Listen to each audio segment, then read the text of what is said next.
She was a virgin secretary, invisible in a world of steel and power. He a millionaire scarred by savagery and family secrets. They were trapped alone in the elevator, and there she discovered that the most real danger was desire. If you enjoy love and romance stories, watch until the end, subscribe to this channel, and leave a comment telling us where you are watching from. Emily Parker always knew that invisibility was an art. Not literal invisibility, but the kind built through precise gestures, neutral clothes, and a silence that functioned as a shield.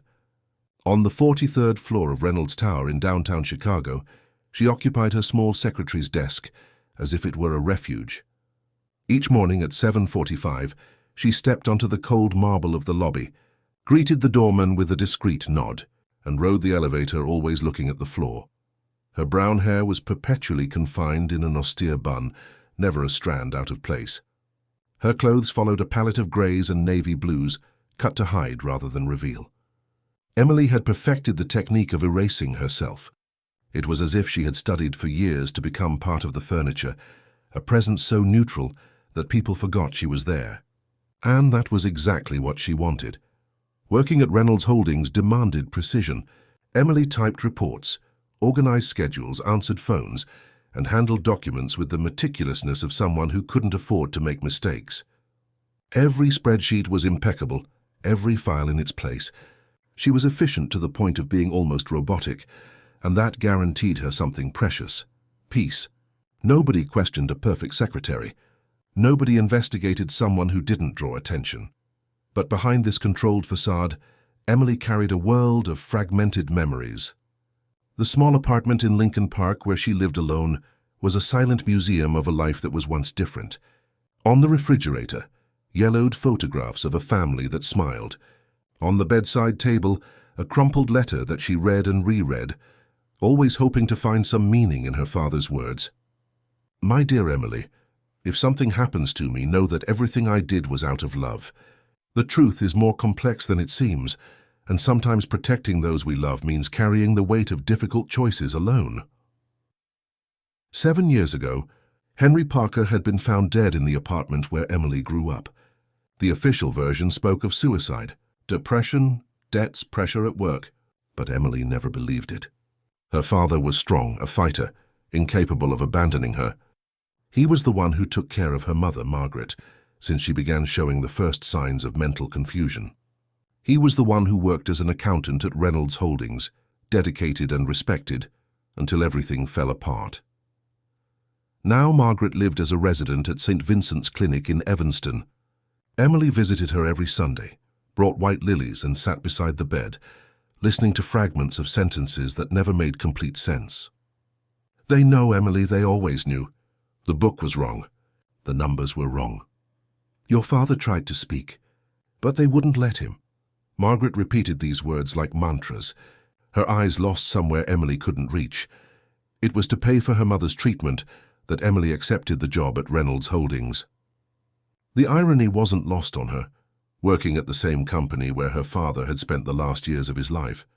But the administrative secretary position offered a decent salary and, most importantly, anonymity. Emily had changed her surname in her work documents, using her mother's maiden name. There she was just Emily Sanders, an ordinary employee among hundreds of others. What she didn't expect was the constant presence of Nathan Reynolds. He shouldn't have been on the 43rd floor. His office was on the 47th, along with the other executives of the family. But from time to time, Emily saw him walking through the corridors, talking with managers, reviewing reports. Nathan was the kind of man who changed the atmosphere of a room just by being present. Tall, broad-shouldered, with impeccable black hair and dark eyes that seemed to see through people. He wore suits that cost more than Emily earned in 6 months. But it wasn't the wealth that drew attention. It was something more primitive, more dangerous. Emily had heard the whispered conversations in the hallways. Nathan Reynolds was known for his brutality in business, for the way he destroyed competitors and closed deals that others considered impossible. They said he had contacts in places where sunlight never reached, that the Reynolds family had built their empire on foundations that no one dared to question. But looking at him, Emily saw something different, a deep sadness hidden behind arrogance, a loneliness that he carried like a scar. There were moments when she felt his gaze upon her, It was always quick, fleeting, but intense enough to make her heart race. Emily pretended not to notice, kept her eyes fixed on the computer screen, and continued typing as if nothing had happened. But she felt it. God, how she felt it. It was as if he truly saw her, pierced through all the layers of protection she had built over the years. On the Thursday before that Friday, that would change everything. Emily was organizing old files when she found a folder with her father's name. Henry Parker, Accounting Department, period from 2015 to 2018. Her hands trembled as she opened the folder. Reports, spreadsheets, handwritten notes in the familiar handwriting. And at the end, a series of documents with confidential stamps and signatures that she recognized. Signatures of the Reynolds family. That night, Emily left work with a strange feeling in her chest, as if the past were approaching, ready to collect a debt she didn't even know she had.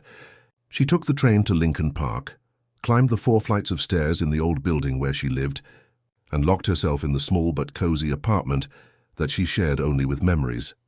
She prepared a cup of chamomile tea, sat on the faded sofa, and tried to decipher the documents she had discreetly photographed. Numbers, codes, references to offshore accounts.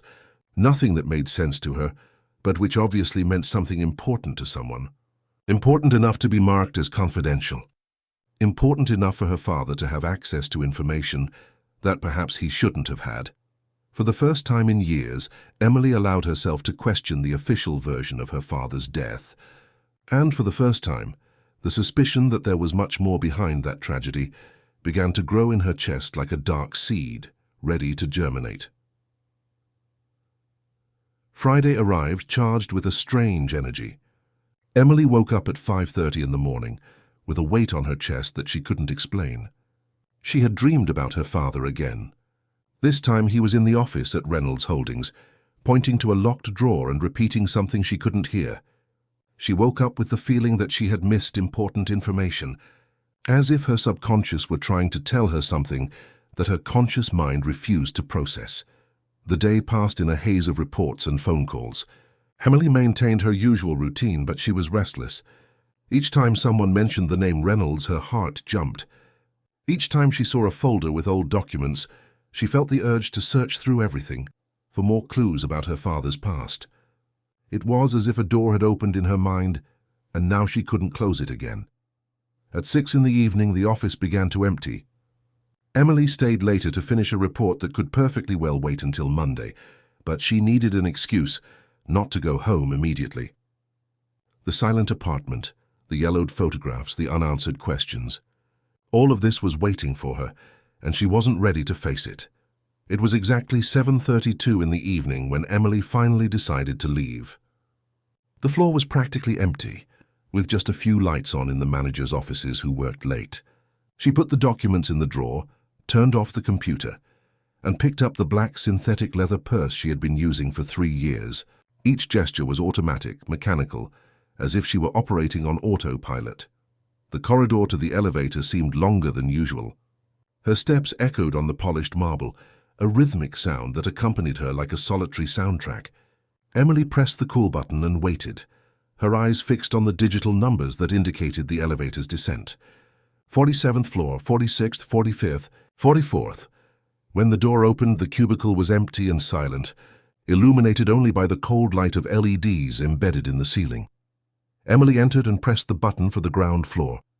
The doors began to close with that soft, familiar noise, but then a masculine hand projected into the space between them, interrupting the movement.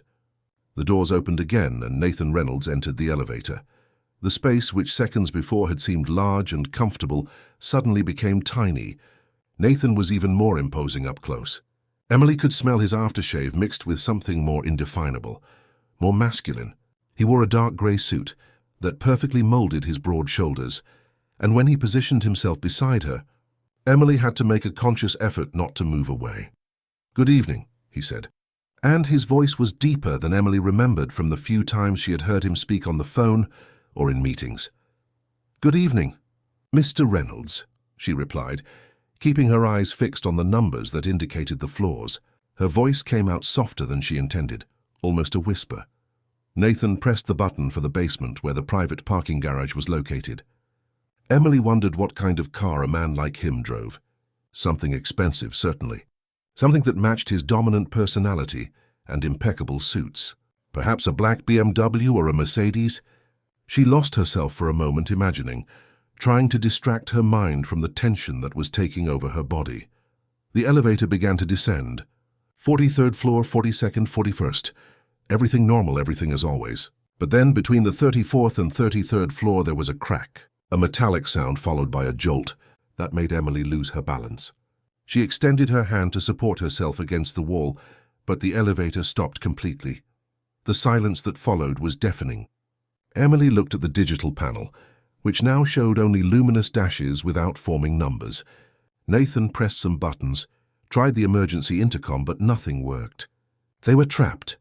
"It must be some problem with the electrical network," said Nathan, and his voice sounded calm, controlled. "It happens sometimes in older buildings. The emergency system should work in a few minutes." But the minutes passed and nothing happened. The main light went out, leaving only the emergency lighting, which tinted everything a pale red. The air conditioning stopped working, and heat began to accumulate in the small enclosed space. Emily felt her cotton blouse sticking to her back, and a drop of sweat trickled down her neck. It was impossible to ignore his presence. Nathan had loosened his tie and opened the first button of his shirt, revealing a small piece of skin on his neck. Emily tried to keep her gaze fixed on the closed door, but from time to time her eyes drifted in his direction, as if they had a will of their own. And each time that happened, she discovered that he was also looking at her. "Are you okay?"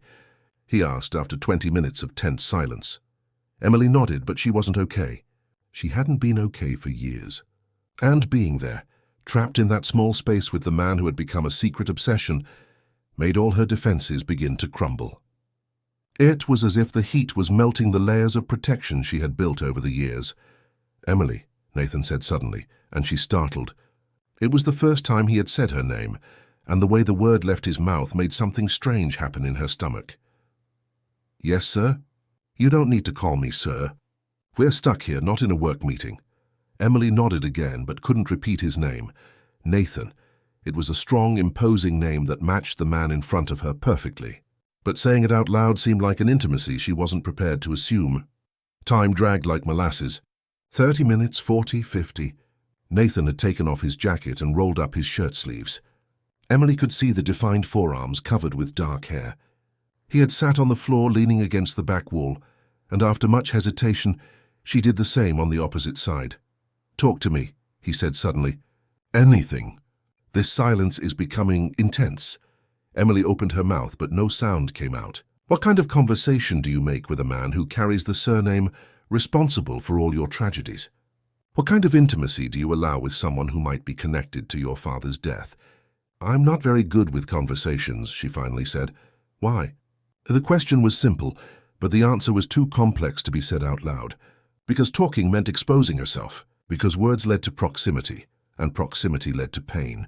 Because she had learned that silence was safer. Because was all she managed to answer. Nathan observed her for a long moment, and Emily had the impression that he could see through her, as if all her layers of protection were transparent to those dark, penetrating eyes. "I'm not either," he said finally. "Talking, I mean. Most people who talk to me want something.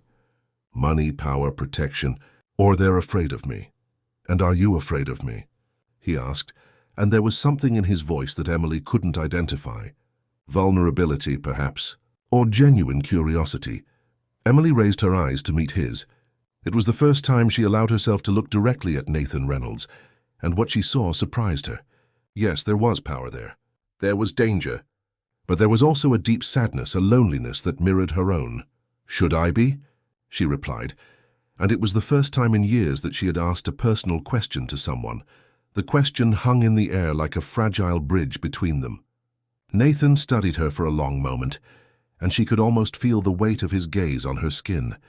The red emergency light transformed everything into tones of blood and shadow, creating an atmosphere that seemed to come from a feverish dream. "Maybe you should," he finally answered, and there was a brutal honesty in his voice. "Most people who get close to me end up getting hurt. It's as if I carry a curse." Emily felt something move inside her chest.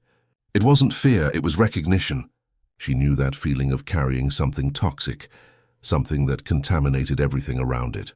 She had spent years isolating herself, convinced that her presence only brought pain to the people she loved.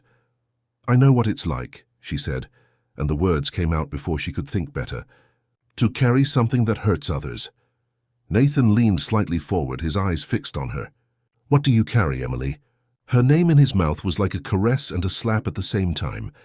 Emily felt her heart accelerate, but it wasn't just physical attraction. It was as if he had found a wound that she kept carefully hidden and was now pressing exactly in the right place to make it bleed. "Loss," she answered, and the word came out choked. "Loss and guilt. For your father." Emily froze. It wasn't a question, it was a statement. Nathan knew. Somehow he knew about Henry Parker, about the tragedy that had destroyed her family. The blood rushed to her face, mixing with the heat that already took over the elevator. "How did you—" she began, but couldn't finish the sentence. "I know who you are," said Nathan, and his voice was lower now, almost a whisper. "Emily Parker, daughter of Henry Parker, accountant at Reynolds Holdings between 2015 and 2018. You changed your surname in your work documents, but you couldn't change your eyes." Emily felt the world spin around her, all her precautions, all the care she had taken to remain invisible, and he had discovered her anyway. Worse, he had known from the beginning. This meant that each look, each moment she had felt his eyes upon her, hadn't been accidental. "Why didn't you say anything?" she asked, and there was a mixture of anger and desperation in her voice. "Because I didn't know what to say." Nathan ran his hand through his hair, disheveling it for the first time since Emily had known him. "When I saw your name on the employee list, when I discovered who you were, I wanted to protect you. Protect me from what? From me, from my family, from everything our surname represents." Emily stood up abruptly, ignoring the dizziness that invaded her. The small space of the elevator suddenly seemed even smaller, suffocating. She turned to face Nathan, who had also stood up and was now dangerously close. "You knew," she said, and her voice was trembling with contained emotion. "You knew that my father worked for you. You know what happened to him." "Emily, don't call me by my name." The explosion came from somewhere deep inside her, a place she had kept locked for years. "You don't have the right to say my name. Not after. Not after." She couldn't finish the sentence because she wasn't sure what she wanted to say. Not after what? Not after having lied? Not after having hidden the truth? Or not after having made her heart race every time he entered a room? "Your father was a good man," said Nathan, and there was genuine pain in his voice. "He didn't deserve what happened, so you admit it wasn't suicide." The silence that followed was more eloquent than any confession. Nathan looked away for the first time since they had begun talking, and Emily knew that she had hit the mark. "I was just a boy," he said finally. "I was 17. My father and my uncles controlled everything. I didn't know anything until it was too late. But you found out. At some point you discovered the truth." Nathan nodded slowly. "Years later, when I took over part of the business, when I began to have access to confidential files, your father had discovered some irregularities, transactions that shouldn't exist, accounts that didn't add up. He tried to report internally first, tried to do the right thing." Emily felt tears burning her eyes, but she refused to let them fall. "And you silenced him." "Not me," said Nathan, and there was a desperate urgency in his voice. "I swear by everything that's sacred, Emily. I didn't know anything until it was too late. When I found out, I tried to find evidence, tried to bring justice, but protecting the family was more important." "No!" Nathan took a step towards her, and Emily could feel the heat radiating from his body. "Protecting you was more important. When I found out that Henry had a daughter, when I discovered that you were alone, I needed—" "You needed what?" "I needed to protect you from my own mistakes. From the mistakes of my family." Emily laughed, but there was no humor in the sound. "So you hired me. You brought me to work in the same company where my father was killed. That's protection. I thought you would be safe here, where I could see you, where I would know that no one would harm you. And you kept watching me as if I were an animal in a zoo. I kept watching you because I couldn't stop." The confession came out like an explosion, raw and desperate. "From the first day I saw you, something in me changed. You were so untouchable, so wounded. I recognized the pain in your eyes because it's the same one I see in the mirror every day. Emily felt something break inside her chest. It wasn't just the revelation about her father. It was the brutal honesty in Nathan's voice, the vulnerability he was showing. It was as if they were both naked in that elevator, stripped of all masks and pretensions. "You don't have the right," she whispered. "You don't have the right to feel pain for something your family did. You don't have the right to protect me after having destroyed me." "I know." Nathan was so close now that she could see the small scars on his face, the shadow of his stubble, the desperate intensity in his eyes. "I know I don't have the right to anything, but I couldn't stop wanting anyway." "Wanting what?" "You." The word hung in the air between them, loaded with a truth that neither of them was prepared to face. Emily felt her entire body react, as if every cell had been electrified. It was wrong. It was impossible. It was the most dangerous thing that could happen, and yet she couldn't move away. At that moment, the elevator gave a violent jolt. The lights flickered, and the system started working again. The digital panel showed numbers again, and the mechanical voice announced that they were descending. Reality returned like a bucket of cold water, and Emily moved away from Nathan, as if she had been burned. When the doors opened on the ground floor, she ran out without looking back, leaving Nathan alone in the elevator with the echo of his own confession. Emily arrived at her apartment in Lincoln Park like a fugitive. She ran up the 4 flights of stairs, her hands trembling so much that it took several minutes to open the lock. Once inside, she leaned against the door and slid to the floor, finally allowing the tears to come. She cried for everything. For her father, for her mother, for the years of doubts and unanswered questions. She cried for the revelation that Henry Parker had been killed for trying to do the right thing. She cried for the discovery that Nathan knew who she was from the first day. But mainly she cried for the betrayal of her own body, which had reacted to him even knowing the truth. The weekend passed like a haze of insomnia and guilt. Emily couldn't stop thinking about Nathan's confession, about the way his voice had trembled when he said "you." There was a brutal honesty in those words that she couldn't ignore, no matter how much she wanted to. And there was something else, a connection that went beyond physical attraction, as if they recognized in each other similar wounds. On Monday, Emily almost didn't go to work. She stood at the train station for 20 minutes, debating whether she should simply turn around and leave Chicago, start again somewhere else with another name, far from everything that connected her to the past. But then she thought of her mother, of the clinic, of the bills she needed to pay, and in a darker part of herself, she thought of Nathan waiting for her on the 43rd floor. When she arrived at the office, everything seemed different. The same desks, the same computers, the same colleagues greeting her with distracted nods.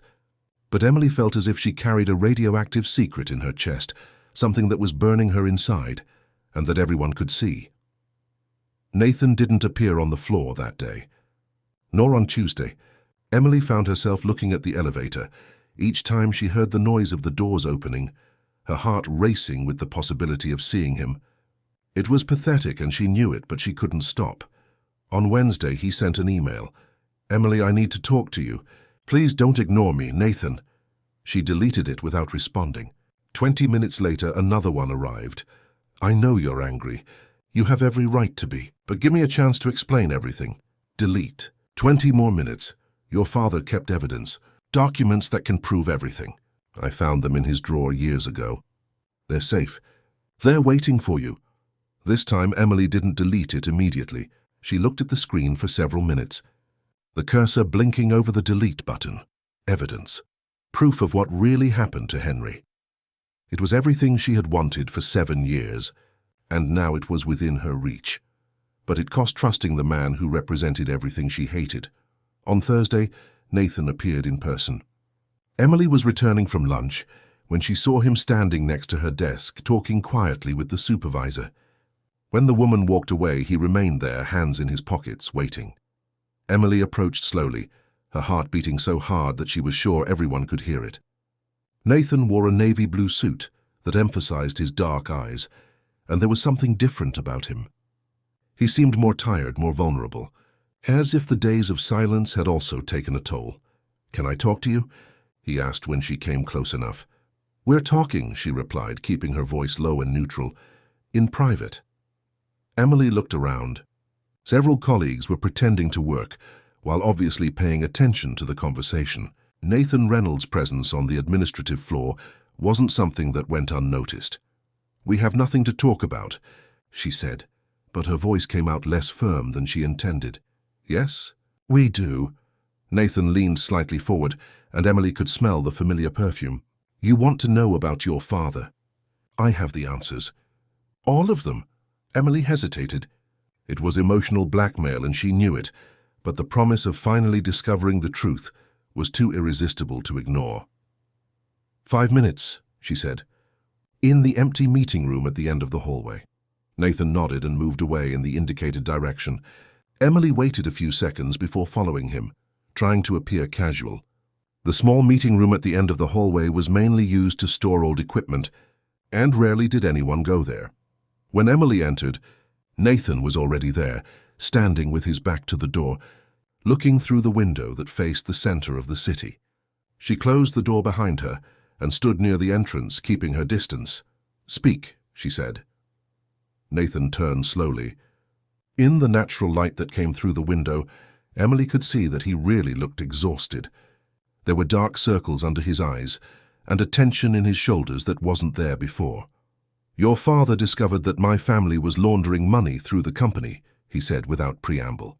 "Fake contracts, overpricing, offshore accounts, millions of dollars passing through shell companies." Emily felt her stomach contract, but forced herself to maintain a neutral expression. "Continue." He compiled evidence for months, documents, bank statements, emails, everything that was needed to bring down not just my family, but 6 politicians and businessmen connected to the scheme. "And that's why you killed him. My uncle Andrew and my cousin Richard." Yes, the confession came out like a bullet, direct and devastating. "I didn't know until years later. My father died when I was 15, and when I took over part of the business at 25, I discovered files I shouldn't have seen." Emily felt her legs weaken and leaned against the wall. Hearing the confirmation was different from suspecting. It was real, concrete, inescapable. "Why didn't you go to the police?" "Fill us with what evidence?" "The documents your father had compiled disappeared." "At least that's what I thought for years." Nathan took a step towards her. "Until I found a secret drawer in the office that was his. Henry had made copies of everything and hidden them in a place that only I ended up discovering by chance." "Where are the documents?" "In a safe, secure, waiting for you." Emily studied his face, looking for signs of lies, of manipulation.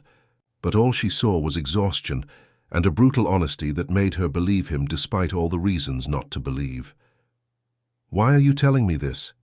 Why didn't you simply destroy the evidence?" Nathan was silent for a long moment, his gaze fixed on hers. "Because carrying this secret is killing me slowly. Because every time I see you, I remember what my family did. And because—" he hesitated, as if the next words were especially difficult. "Because I fell in love with you, and I can't continue pretending it didn't happen." The confession hit Emily like a punch in the stomach. She had imagined, suspected, but hearing the words out loud made something break inside her. "You can't," she whispered. "You can't fall in love with me. Why not?" "Because I'm the daughter of the man your family killed. Because this is impossible. Because I should hate you. And do you hate me?" The question hung in the air between them. Emily opened her mouth to say yes, to confirm the hatred she should feel, that she had the right to feel. But the words didn't come, because the truth was more complicated than hatred. The truth was that she felt many things for Nathan Reynolds, and hatred was only one of them. "I should," she said finally. "But you don't." It wasn't a question. It was a statement, said with a conviction that made Emily's heart race. Nathan took another step towards her, and now they were close enough that she could see the small lines of expression around his eyes.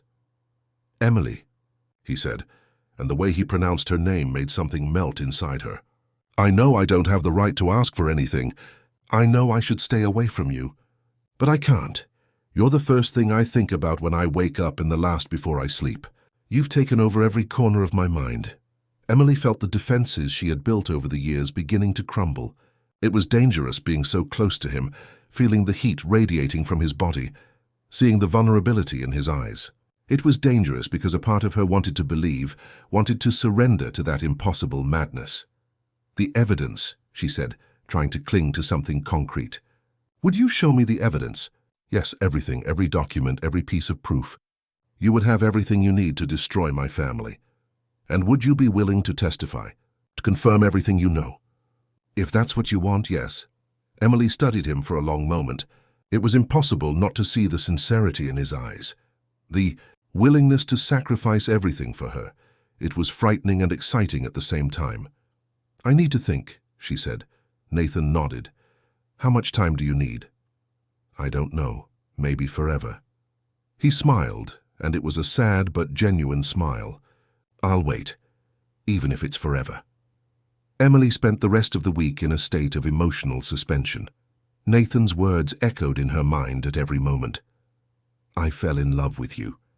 It was impossible, inappropriate, and yet it made her heart race each time she remembered the intensity in his eyes when he said it. On Saturday, she went to visit her mother at St. Vincent's Clinic, as she did every weekend for the past 7 years. Margaret was sitting in the armchair next to the window of the room, looking at the internal garden with that distant look that Emily knew so well. At 52, she seemed older, as if the mental illness had accelerated time on her face. Hi, Mom, said Emily, kissing the woman's forehead and sitting in the chair beside her. Margaret turned slowly, and for a moment her eyes seemed to focus. Emily, my girl? It's me, Mom. I brought your favorite flowers. Emily placed the bouquet of white lilies in the vase on the small table. How are you feeling? Tired, said Margaret, and then was silent for several minutes. Emily was used to these moments, had learned to wait patiently for her mother to organize her fragmented thoughts. I dreamed about your father yesterday, Margaret said suddenly. Emily straightened in the chair. In recent years, Margaret rarely mentioned Henry in a coherent way. They were usually just confused fragments, sentences without meaning. What did you dream, Mom? He was in the office, worried. He said he had discovered something terrible. Margaret turned to Emily with suddenly lucid eyes. He didn't kill himself, my daughter. Your father would never abandon us. Emily felt her heart race. Mum, what else do you remember? He hid things, important papers. He said that if something happened to him, you should look for. Margaret brought her hand to her forehead, as if trying to extract the memory from there. A name that he repeated often in the last days. What name, Mom? Reynolds, whispered Margaret, and the word came out like a ghost. But there was another. Someone he trusted. Someone young. Emily felt a shiver run down her spine. Young like how? A boy, son of someone important. Your father said he was different from the others. That he had. What was it again? Ah, yes, that he had a conscience. Emily's world seemed to tilt slightly. Could it be possible that her father already knew Nathan, that he had trusted him in some way? Mom, are you sure? Did Dad talk about a young Reynolds? But the lucidity had passed. Margaret went back to looking out the window with that distant expression, and when Emily tried to ask more questions, she only mumbled disconnected words. Emily left the clinic with her mind buzzing. During the entire journey back to Lincoln Park, she couldn't stop thinking about her mother's revelation. If Henry had really mentioned Nathan, that changed everything. It meant that perhaps there was more connection between them than just the tragedy. On Monday, Emily arrived at work, determined to keep her distance from Nathan. It didn't matter what her mother had said. It didn't matter his confession or the way her body reacted to his presence. She needed clarity, time to process everything without the interference of those dark eyes that seemed to see through her soul. But Nathan seemed to have other plans. At 10 in the morning, a delivery arrived for her. A small but elegant bouquet of white lilies, exactly like the ones she brought to her mother. There was no card, but Emily knew who had sent them. The symbolism didn't go unnoticed. He knew about the visits to the clinic, about the flowers she bought every Saturday. At 2 in the afternoon, another gift came.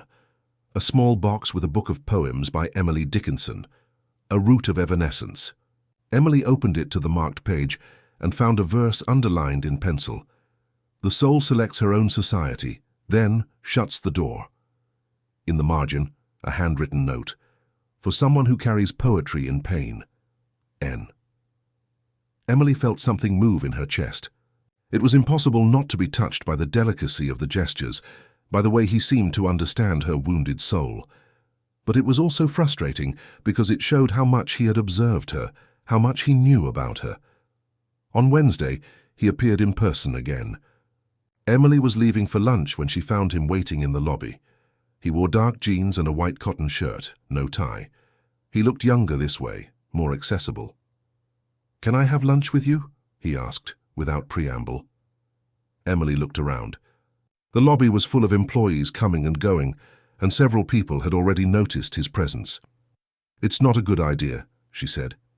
"Please, just a conversation, in public, surrounded by people, nothing intimate or compromising."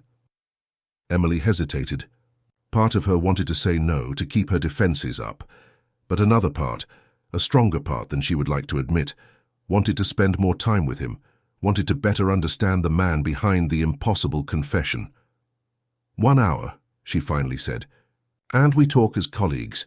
Nathan smiled, and it was a genuine smile that completely transformed his face.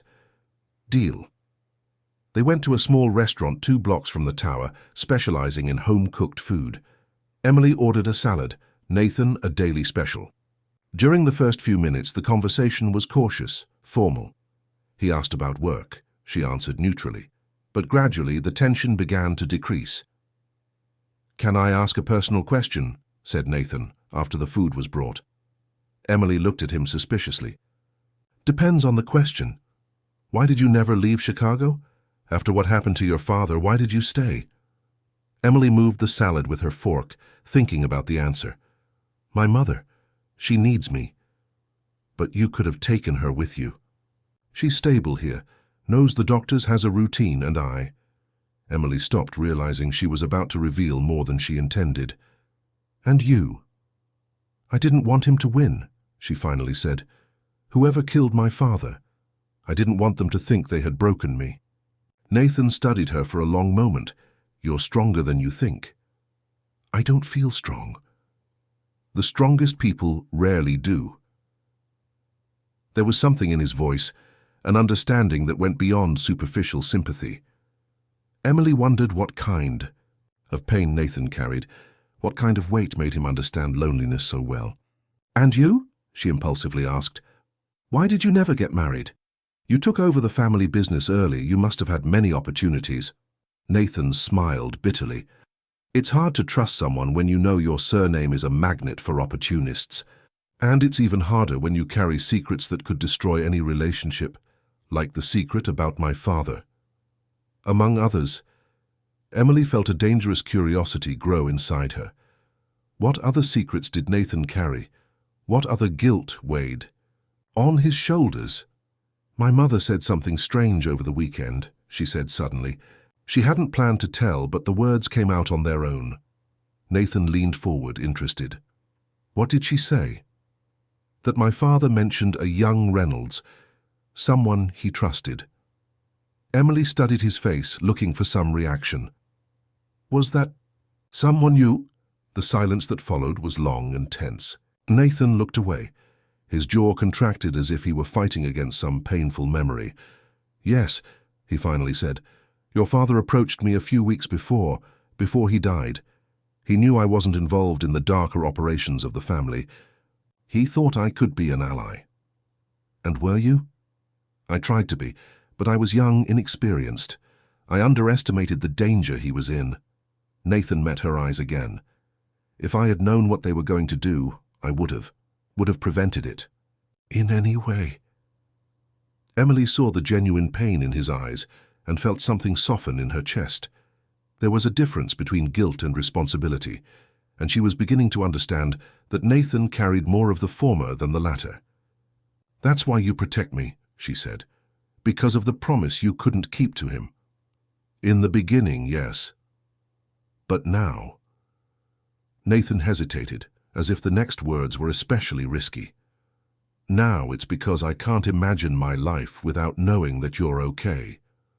The confession hung in the air between them, loaded with an intensity that made Emily feel exposed and vulnerable. It was dangerous sitting there, looking into his eyes, feeling her heart race with words she shouldn't want to hear. "Nathan," she began, but didn't know how to finish the sentence. "I know," he said, and his voice was lower now. "I know it's impossible. I know it doesn't make sense, but some things don't need to make sense to be true."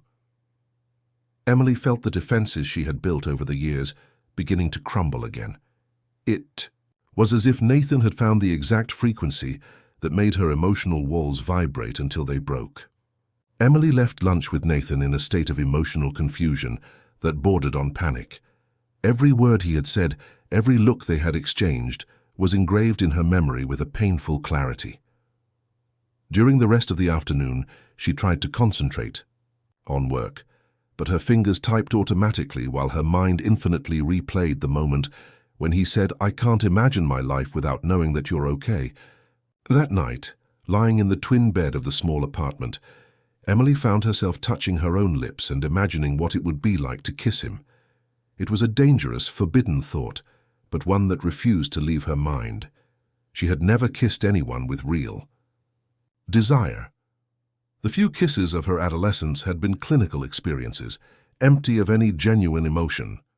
But the idea of touching her lips to Nathan's made her entire body react in ways she didn't know were possible. It was wrong. It was a betrayal of her father's memory, of her mother's pain, of everything her family had suffered.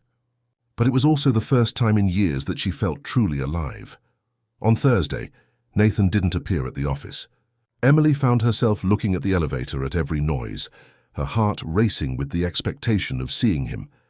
When the day ended without any sign of him, she felt a disproportionate disappointment that scared her. It was as if she had become accustomed to the intensity of his presence, and now his absence left a palpable void. On Friday, she received a simple note, delivered by an employee from reception. "If you want to see the evidence about your father, I'll be at the penthouse apartment tonight at 7. Address Copacabana Building, 1247 Lakeshore Drive, top floor. If you don't come, I'll understand. Nathan." Emily read the note 3 times, her hands trembling slightly. This was it. The opportunity to finally see the evidence that could explain everything, that could make sense of her father's death and her family's suffering. But it was also an invitation to enter Nathan's private world, to cross a line that would have no return. She spent the rest of the day trying to convince herself that she should go only for the evidence, that her motivation was purely the search for justice. But deep down she knew there was something more, a magnetic force that pulled her towards him regardless of the consequences. At 6:30 in the evening, Emily was standing in front of the mirror in the office bathroom, trying to decide whether she should let her hair down. For years, she had always kept it tied in an austere bun, as if it were armor. But now, looking at her own reflection, she wondered what it would be like to be seen as a woman, not just as the invisible secretary. With hesitant fingers, she removed the pins that held her hair. It fell in brown waves around her shoulders, completely transforming her appearance. In the reflection, she saw a woman she didn't recognize, younger, more feminine, more vulnerable. The Copacabana building was one of the most luxurious on Lakeshore Drive, with an imposing entrance and decoration that screamed discreet wealth. Emily gave her name to the doorman, who directed her to a private elevator that led directly to the penthouse. During the ascent, she tried to prepare herself mentally for what she would find, but nothing could have prepared her for the reality. The elevator door opened directly into the apartment, revealing a space that was more work of art than dwelling. High ceiling, huge windows that offered a panoramic view of Chicago, minimalist but refined decoration. And in the center of it all, Nathan. He wore dark jeans and a white shirt with the sleeves rolled up, his hair slightly disheveled, as if he had run his hands through it several times. When he saw Emily with her hair down, something changed in his expression. His eyes darkened in a way that made her stomach contract. "You came," he said, and there was a mixture of relief and surprise in his voice. "For the evidence," Emily said quickly, as if she needed to remind herself of the reason for being there. "Of course," Nathan nodded, but his gaze was still fixed on her hair. "You look different." Emily ran her hand through her loose hair, an unconscious gesture that made Nathan swallow hard. "Where are the documents?" Nathan led her to a room that obviously served as an office. One of the walls was occupied by a large modern safe. He typed a sequence of numbers and the door opened with a soft noise. Everything is here, he said, taking out a thick folder. Copies of bank statements, printed emails, contracts. Everything your father compiled in the months before he died.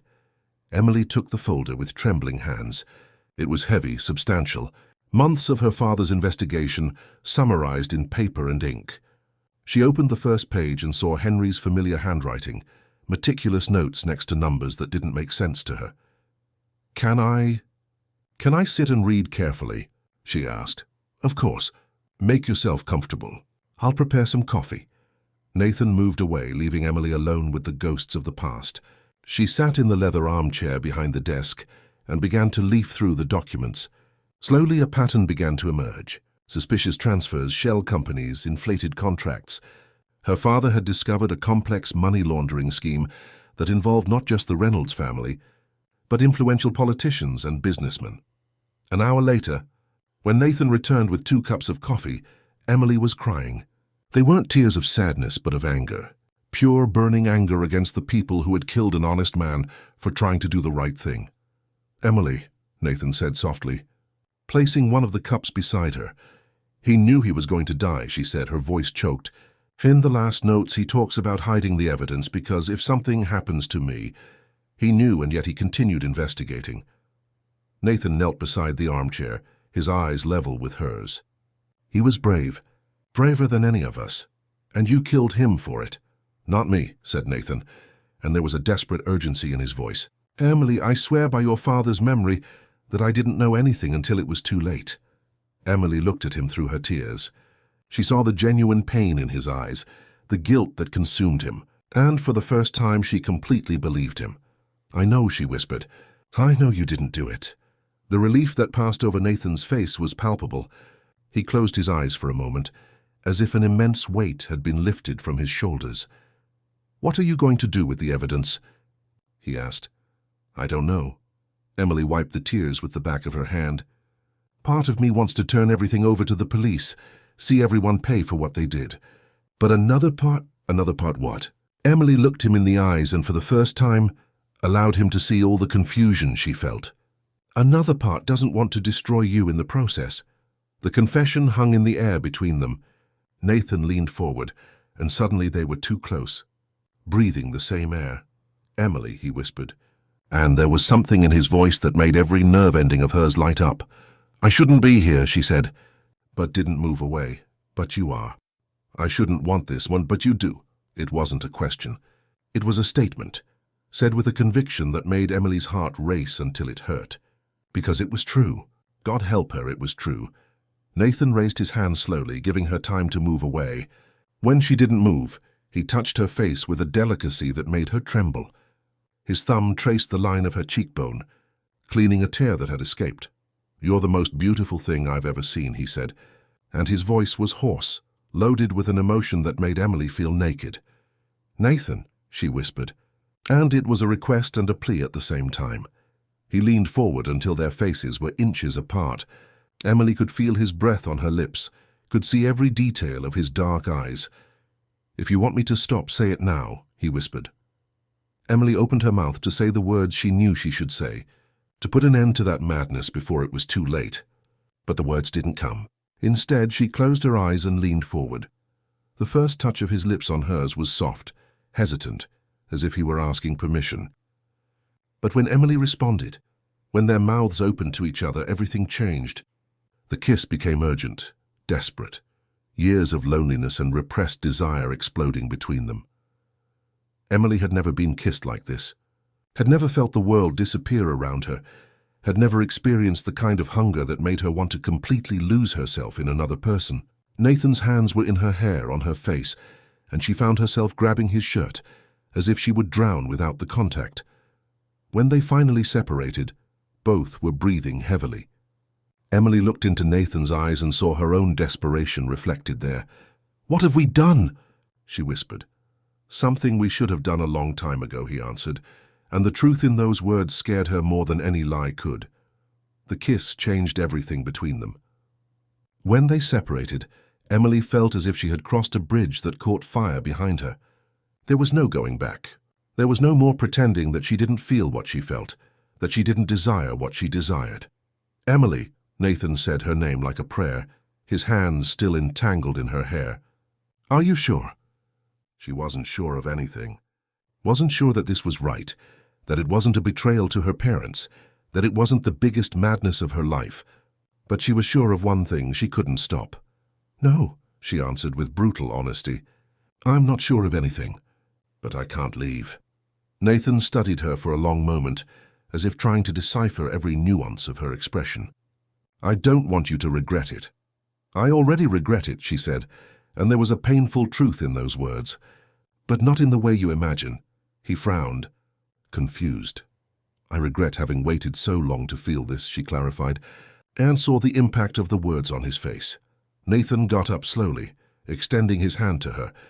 Emily looked at that offered hand. Strong, elegant, loaded with promises she didn't know if she was ready to accept. But when she touched her fingers to his, she felt an electric current run through her entire body.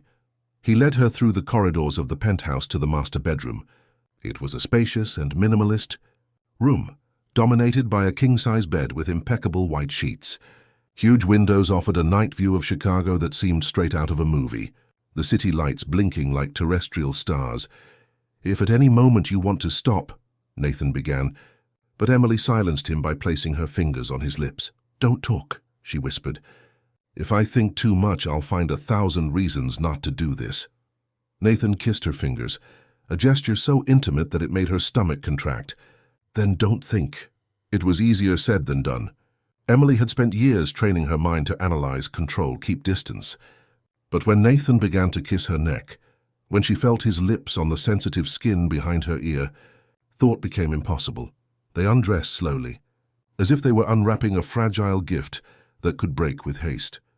Emily felt her hands trembling as she unbuttoned Nathan's shirt, revealing the defined torso, the tanned skin. When it was his turn, Nathan treated each piece of her clothing as if it were sacred, his dark eyes studying every inch of revealed skin.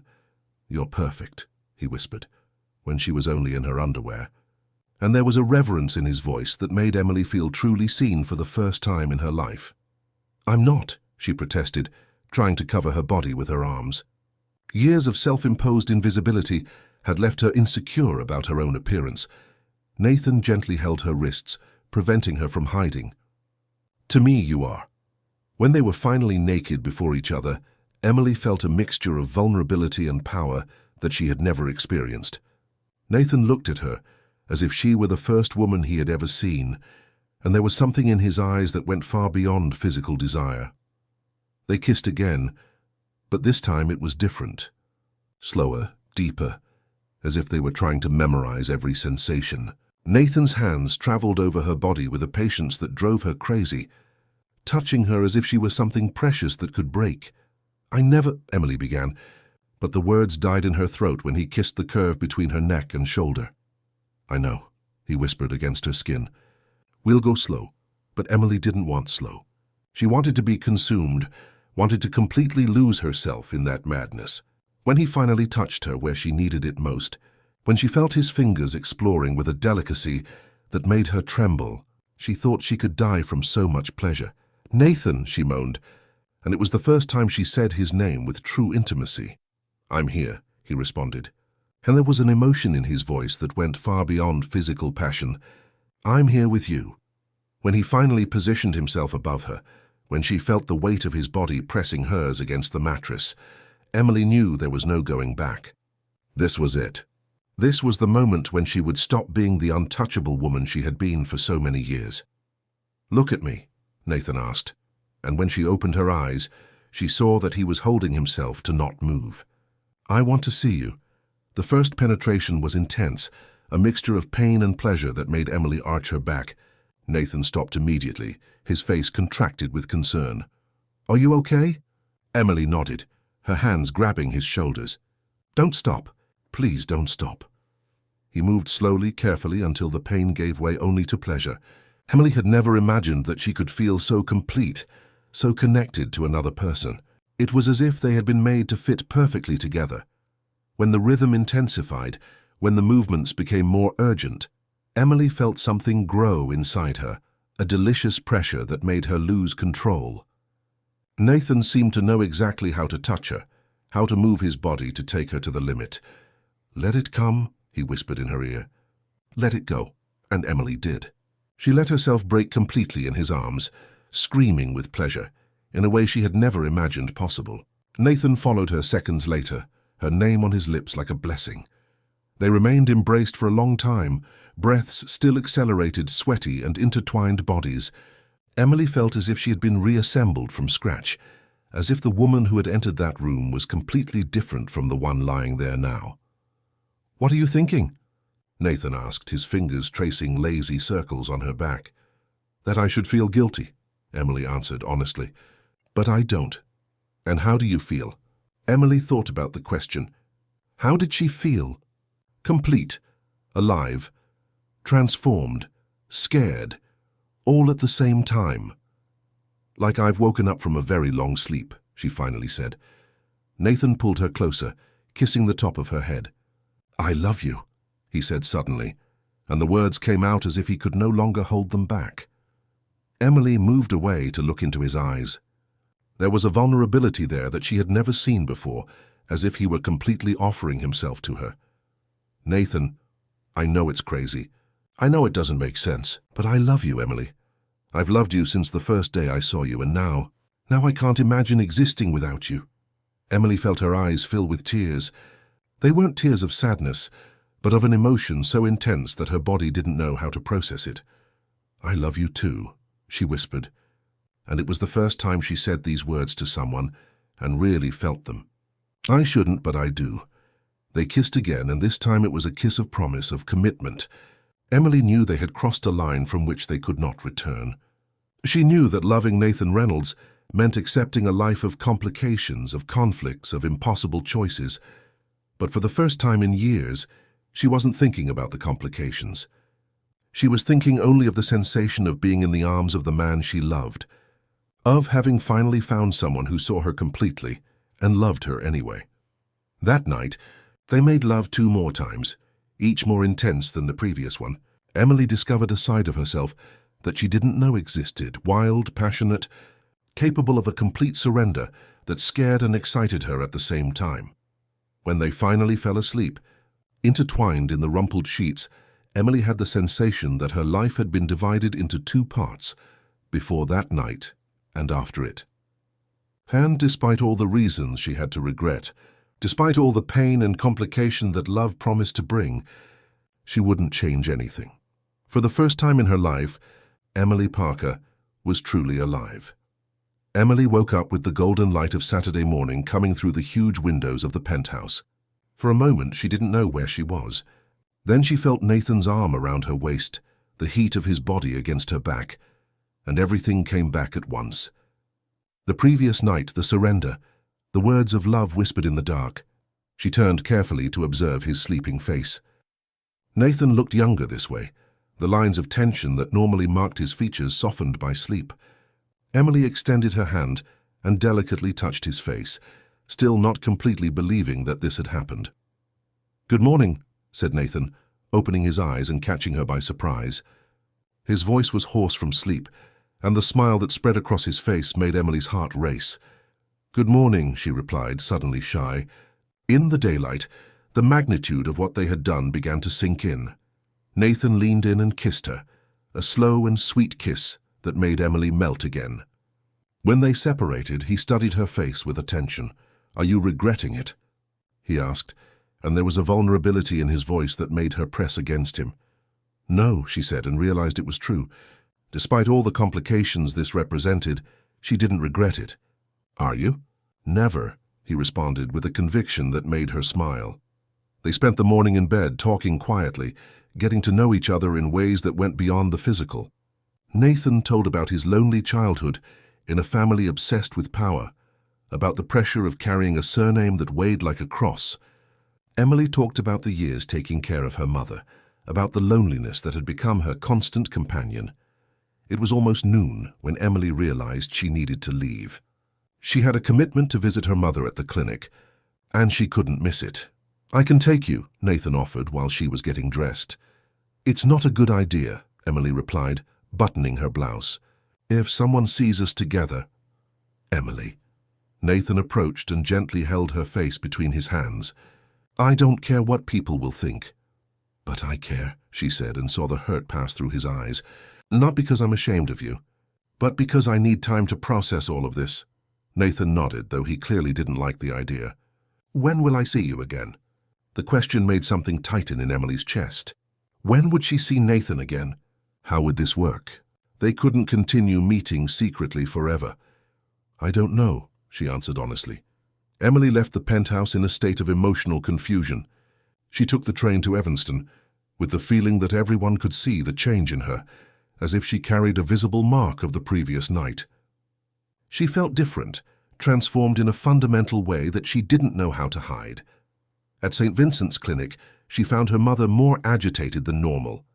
Margaret was walking around the small room with nervous steps, murmuring words that Emily couldn't understand. "Mom, what's happening?" Emily asked, gently holding Margaret's arm to make her stop walking. "He was here," said Margaret. Her eyes widened in a way that Emily knew well. It was the look her mother had when she was having a more intense episode. "Who was here, Mum?" "Your father. He came to warn me." Margaret grabbed Emily's hands with surprising strength. "Emily, you need to be careful. They know." "Who knows, Mom?" "Knows what?" But Margaret had already lost herself again, going back to murmuring disconnected phrases. Emily managed to calm her gradually, talking quietly and caressing her graying hair. It was part of the routine. The episodes came and went, and Emily had learned to deal with them. It was when she was arranging her mother's belongings that Emily found the letter. It was hidden between the pages of an old book of poetry that Margaret always kept on the bedside table, a yellowed letter with Henry Parker's familiar handwriting. Emily felt her heart stop when she saw the first words. "My dear Emily, if you are reading this, it's because something happened to me and your mother finally found the courage to show you this letter." Emily's hands trembled as she continued reading. "I discovered things about the Reynolds family that I shouldn't have discovered. Money laundering schemes, connections with criminal organizations, ordered killings. I tried to do the right thing, tried to report through official channels, but I discovered that the corruption goes deeper than I imagined. There is only one person in the Reynolds family whom I think I can trust. The youngest son, Nathan. He is different from the others, has a conscience that the others lost a long time ago. If something happens to me, perhaps he can help you find justice. But Emily, my dear daughter, you need to know something that may change everything. Nathan is not just a potential ally. There is a connection between you that goes beyond what you imagine." Emily stopped reading, her heart beating so hard it hurt. What connection? What link could exist between her and Nathan beyond the tragedy that had destroyed her family? She continued reading with increasingly trembling hands.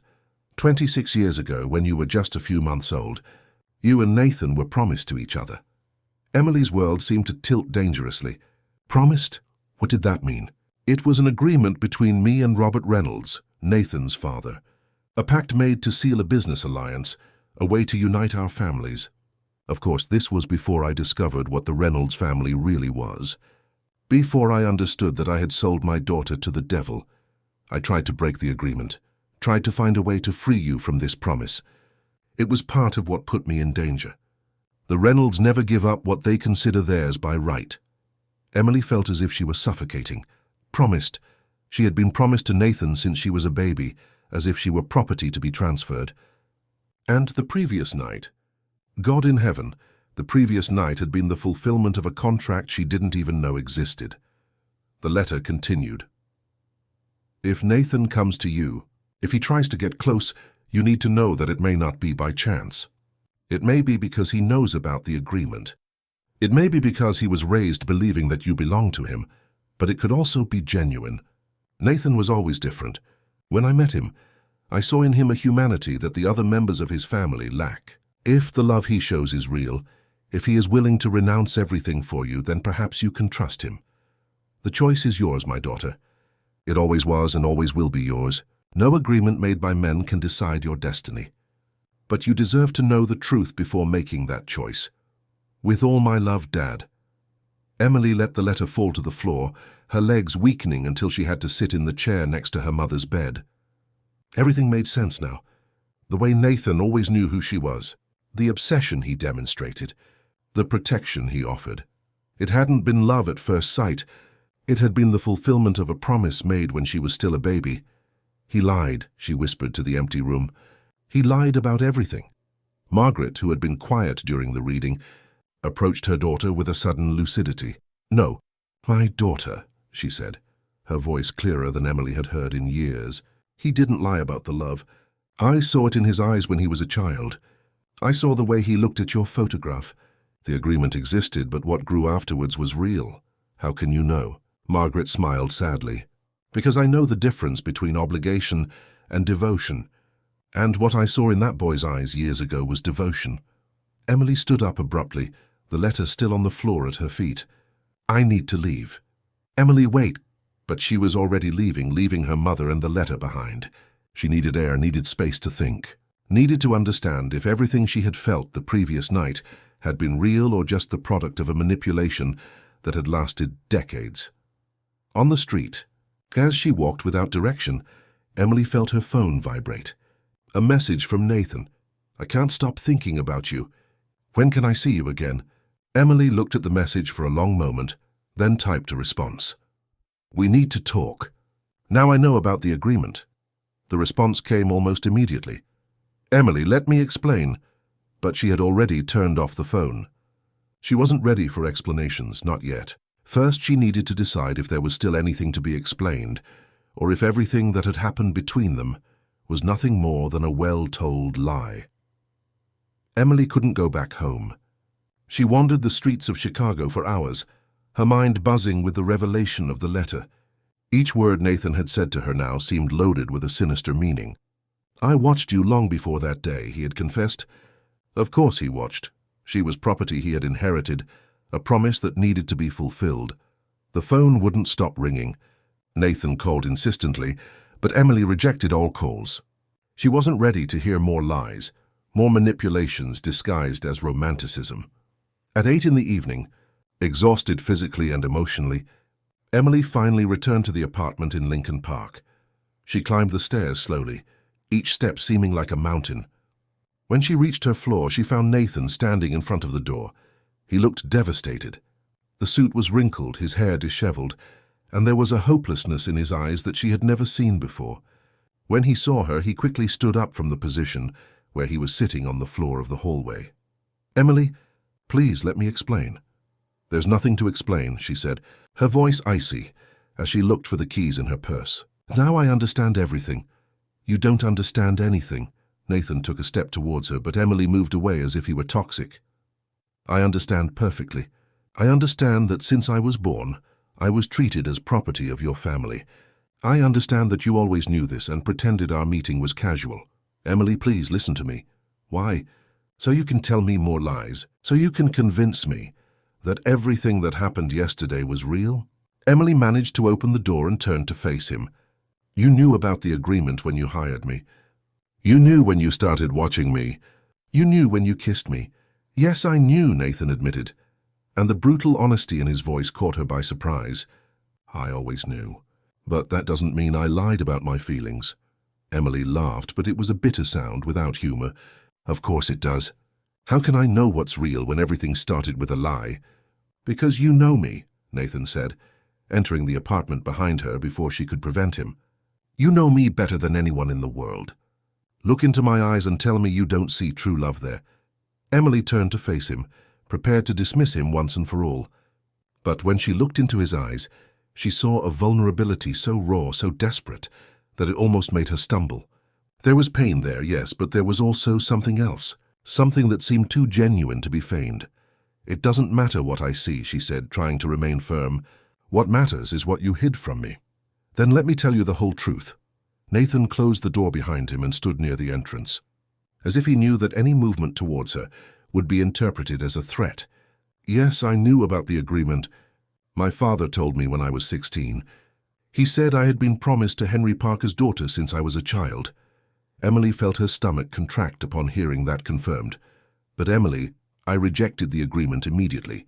I told my father that I wouldn't marry a stranger just because he had decided that when I was a child." Emily blinked, surprised. "You rejected?" "Completely. I said that when I got married it would be for love, not obligation. Nathan ran his hand through his hair, a gesture of nervousness she had learned to recognize. My father was furious. He said I was ungrateful, that I didn't understand the importance of family alliances. But then why, when your father began to investigate our family, when he discovered the money laundering schemes, my Uncle Andrew saw an opportunity. He suggested that if we got rid of Henry, the marriage agreement would be void, that you would be orphaned and vulnerable, and there would be no more pressure to fulfill the promise. Emily felt the blood freeze in her veins. They killed my father to break the agreement? Partially, yes. It was a way to solve two problems at once, silence a threat and cancel a commitment that I had rejected. Nathan closed his eyes for a moment, as if the memory was too painful. I didn't know anything until it was too late. When I found out years later, I became obsessed with finding you. Out of guilt. In the beginning, yes. I felt I had a debt to you, to your father's memory. Nathan looked her directly in the eyes. But when I finally found you, when I saw you for the first time in that office, something changed. Emily felt her heart accelerate, but forced herself to maintain a neutral expression. What changed? I fell in love with you at first sight. The confession came out like a bullet, direct and devastating. Not with the girl who had been promised to me, but with the woman you became. With your strength, your dignity, the way you carried the pain without letting it break you. Nathan B., you want to know why I watched you so much? Why I couldn't stay away? It wasn't because I felt you belonged to me. It was because I recognized in you something that I had lost a long time ago. What? Hope, he said simply. You made me believe that there was still goodness in the world, that there were still people capable of loving without ulterior motives. Emily felt tears burning her eyes, but she refused to let them fall. How can I believe you? How can I know you're not just fulfilling what was planned from the beginning? Nathan took a step towards her slowly, as if approaching a wounded animal. Because if I were just fulfilling an obligation, I wouldn't have spent years trying to destroy my own family to bring justice to your father. What do you mean? I gathered evidence against my Uncle Andrew and my cousin Richard. Documents that prove their involvement in your father's death. I was waiting for the right moment to turn them over to the police. Nathan took an envelope from the inside pocket of his jacket. They're here. Everything you need to destroy the people who killed Henry. Emily looked at the envelope with a mixture of shock and disbelief. Why would you do this? Because I love you more than I love my own family. Because your peace is worth more to me than my surname or my inheritance. Nathan extended the envelope to her. This will destroy half of the Reynolds, including part of my own business. But if that's what you need to believe that my feelings are genuine, then accept it. Emily took the envelope with trembling hands. It was heavy, substantial. When she opened it, she saw official documents, bank statements, transcribed recordings. It was everything she needed to put her father's killers in jail. This could destroy you too, she said, leafing through the pages. I know. You could go to prison as an accomplice. I know. You could lose everything. I don't care. Nathan took another step towards her. Emily, I spent years carrying the guilt for your father's death, years knowing that people from my family took from you the only thing that really mattered. If turning this over to the police is the price I have to pay to have a chance to be happy with you, then it's a small price. Emily looked into his eyes and saw something that made her tremble. It wasn't just love, it was devotion. The kind of devotion that makes a person sacrifice everything for the well-being of the one they love. You would really do this, she whispered, more to herself than to him. I already did, Nathan replied. These documents have already been copied and anonymously sent to 3 different prosecutors. The investigation will begin on Monday, regardless of what you decide to do with me. Emily felt the world tilt around her. You already reported your own family? Yes, because it was the right thing to do. Because your father deserved justice. And because... He hesitated as if the next words were especially difficult. And because I can't continue living knowing that I didn't do everything in my power to repair the harm my family caused. The tears that Emily had held back finally began to fall. It was impossible to pretend she didn't see the sincerity in his voice, the genuine pain in his eyes. Nathan had sacrificed everything, family, security, future, to bring justice to her father. Why didn't you tell me about the agreement from the beginning?" She asked, her voice choked. "Because I was afraid you would never give me a chance if you knew. Because I knew you would see only the obligation, not the love that had grown afterwards." Nathan extended his hand towards her face, but stopped before touching her. "And because it was cowardly on my part. I should have trusted you." Emily studied his face for a long moment. She saw the exhaustion, the vulnerability, the fear of losing her. But she also saw something else. The same devotion her mother had mentioned. The kind of love that transcends circumstances and obligations. "Nathan," she said finally. "Yes?" "If you're lying to me now, if all this is just another manipulation—" "It's not," he interrupted with a desperate urgency. "Emily, I swear by your father's memory that everything I feel for you is real." Emily looked once more at the envelope in her hands, at the evidence that would destroy his family. It was the most convincing proof he could offer. No one would destroy their own life out of obligation. Only someone truly in love would be capable of such sacrifice. Slowly, she extended her hand and touched his face. Nathan closed his eyes and leaned into the touch, as if it were the first water after days in the desert. "I love you," she whispered. "Despite everything, despite all the madness, I love you." Nathan opened his eyes and Emily saw they were shining with unshed tears. "Does that mean you forgive me?" "It means I understand that some loves are born from the most unlikely circumstances," she replied, "and that perhaps our love is strong enough to survive any truth." 6 months later, Emily was standing on the steps of the Chicago Criminal Court, watching Andrew and Richard Reynolds being led handcuffed into the police vehicle. The trial had lasted 3 weeks and the verdict was unanimous: guilty of homicide, conspiracy, and money laundering. 15 years in prison for each. Beside her, Nathan held her hand firmly. He had testified against his own family, delivering every document, every recording, every piece of evidence he possessed. The price had been high. His personal assets had been confiscated as part of the investigation, and he faced minor charges that resulted in 2 years of probation. But he was free, and more importantly, he was with her. "It's over," said Emily.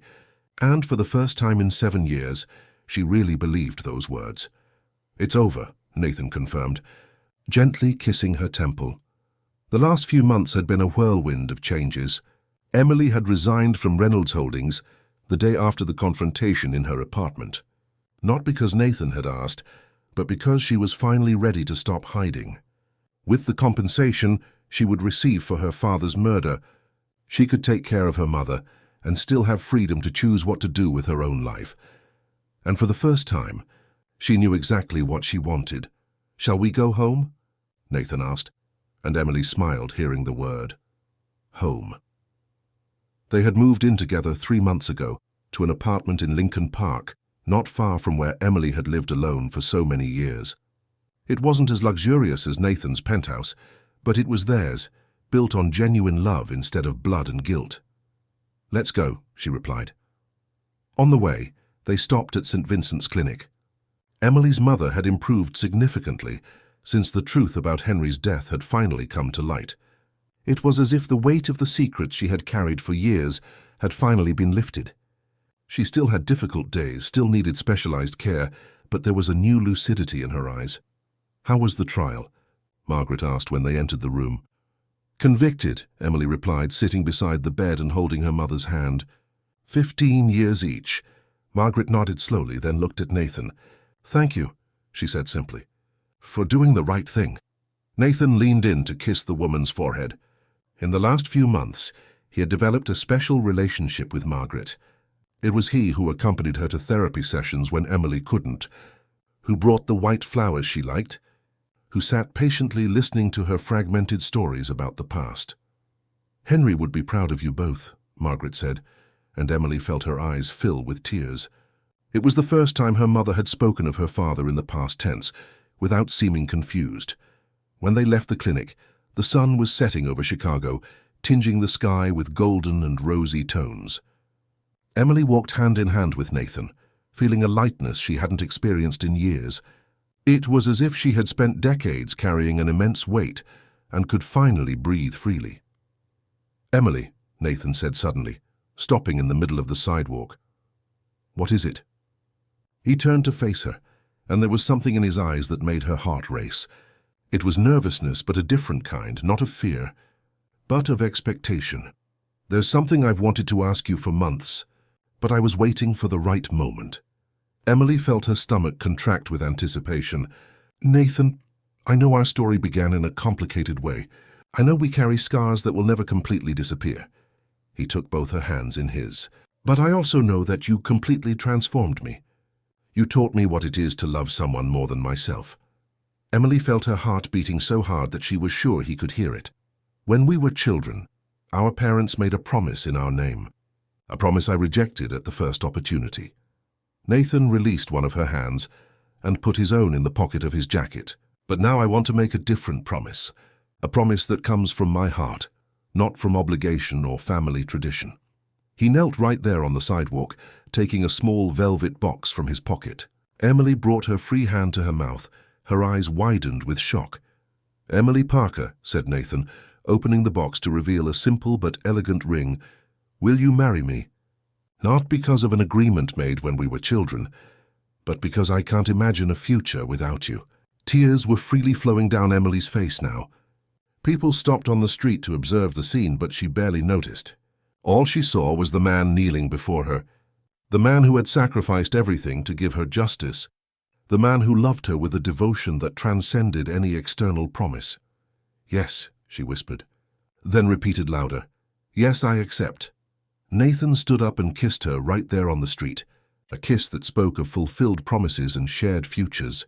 When they separated, he slid the ring on her finger, and Emily saw that it was perfect, simple, elegant, without ostentation. I love you, she said, and they were the truest words she had ever pronounced. And I love you, he replied, forever. A year later, they got married in a small ceremony in the chapel of St. Vincent's Clinic, so that Margaret could be present. Emily wore her mother's wedding dress, altered to fit her body, and carried white lilies, the flowers she always brought to her mother, now symbols of new beginnings. Nathan had rebuilt his life from scratch, away from the family business. He opened a business management consultancy, specializing in compliance and corporate ethics. It was ironic but also appropriate, using the experience with family corruption to help other companies avoid the same mistakes. Emily had decided to study psychology, inspired by the years taking care of her mother and by her own journey of healing. She wanted to help other people who carried traumas similar to hers, who needed to learn to live again after devastating experiences. On their wedding night, in the small chalet in Lake Geneva, where they would spend their honeymoon, Emily was standing on the balcony looking at the stars when Nathan approached from behind and wrapped her in his arms. "What are you thinking?" he asked, kissing her neck. "About how different we are from the people we were 2 years ago," she replied, snuggling against his chest. "I was so lost, so scared. I thought I would never be able to trust anyone again. And now," Emily turned in his arms to face him, "now I know that sometimes love is born from the most unlikely circumstances, that two wounded people can heal each other, that it's possible to build something beautiful on the ruins of the past." Nathan kissed her slowly, and Emily felt again that sensation of being completely alive, completely present. It was different from the first time they made love. There was no more hopelessness or urgency. There was peace, there was certainty, there was a future that stretched before them like a golden promise. "Thank you," he whispered against her lips. "For what?" "For teaching me that it's possible to be loved despite the mistakes we carry. For giving me a chance when I didn't deserve it." Emily smiled, gently touching his face. "You always deserved it, Nathan. You just needed someone who could see beyond the surname you carry." That night, lying in the king-size bed of the chalet, intertwined under the covers, Emily felt a peace she didn't know it was possible to experience. Beside the man she loved, protected by arms that made her feel safe, she finally understood that she had found her place in the world. Not as the orphaned daughter of Henry Parker, not as the bride promised in an old agreement, but as Emily Reynolds, a woman who had faced her own demons and emerged stronger, braver, more capable of loving than she had ever imagined possible. And when Nathan whispered, "I love you," in the dark, Emily knew that some promises were made to be broken, to give way to others much better. Promises born from the heart, sealed with tears and laughter, built on the solid foundation of true love.